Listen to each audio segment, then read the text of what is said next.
তোমার দলের আদর্শ নাই, মিলনের পরিবর্তে আদমের নমিনেশন কে দিছে? তারেক রহমান দিছে না? কথাটি বলেছেন বিএনপি জামায়াত জোট সরকারের সাবেক শিক্ষা প্রতিমন্ত্রী, চাঁদপুর 1 আসনের সংসদ সদস্য আ.ন.ম এহসানুল হক মিলন।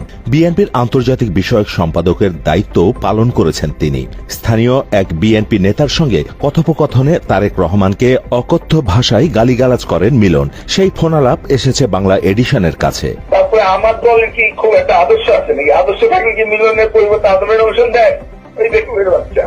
মিলন ভাইয়ের নমিনেশন না দিয়ে তারেক রহমান টাকার বিনিময়ে আদমে দিতে পারে, অর্থাৎ আমার তোমার এত আদর্শ শিখাইতে পারে। আদর্শ তোমরা আগে শিখে আসো।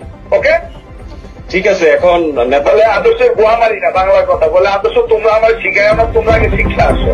বাংলা এডিশনের কাছে আসা টেলিফোন কথোপকথনে শোনা যায় তিনি স্থানীয় বিএনপির এক নেতাকে মহিউদ্দিন খান আলমগীরের পক্ষে কাজ করার নির্দেশ দিচ্ছেন।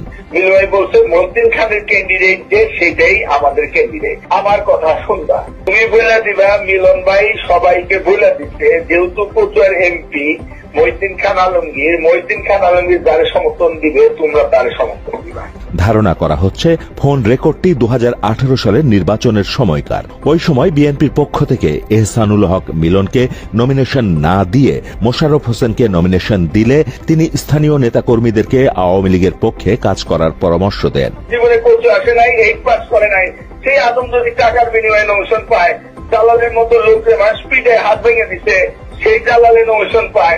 কাকের মানিক জীবনে রাজনীতি করেনি, অসৎ ব্যবসায়ী, সে যদি টাকার বিনিময়ে নমিনেশন পায়, তোমরা আমার আদর্শ শিখায় না। ওকে, 1-11 সরকারের সময় সংস্কারপন্থীদের মধ্যে প্রথম সারির নেতা ছিলেন এহসানুল হক মিলন। তার নামে বিভিন্ন সময় দলের বিরুদ্ধে ষড়যন্ত্র করার অভিযোগও রয়েছে।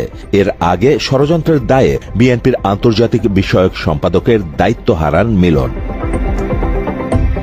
দাউদ ইব্রাহিম, বাংলা এডিশন।